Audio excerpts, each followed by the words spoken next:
Armée française, allez-vous-en.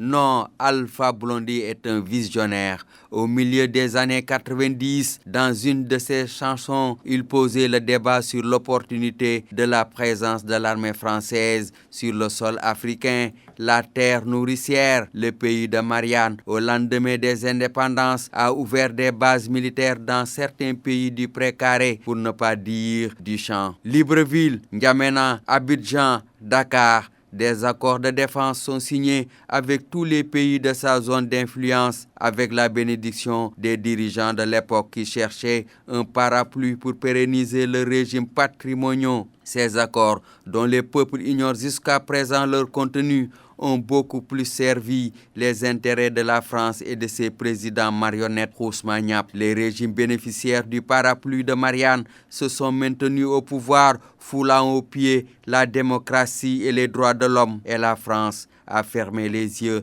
sur toutes ces décennies de bafouements, ak ak yelleefu askan yi, des opposants tués, des intellos réduits au silence ou poussés à l'exil. Mout mbaa ñu rey la. Les différents régimes qui se sont succédés en France manquent de vision prospective. Ils devaient savoir que tôt ou tard, cette présence allait être remise en cause par les opinions africaines et les futurs dirigeants africains. D'autant plus qu'au Tchad, au Sénégal, leurs dirigeants sont nés dans les années 80. Ils en ont assez de voir des soldats français occuper les points les plus stratégiques de leur pays, la façade maritime, l'aéroport et les zones dites pointes de la capitale. Armée française, allez-vous-en, une ère de souveraineté est en train de balayer, de souffler sur le continent. C'est le printemps souverainiste.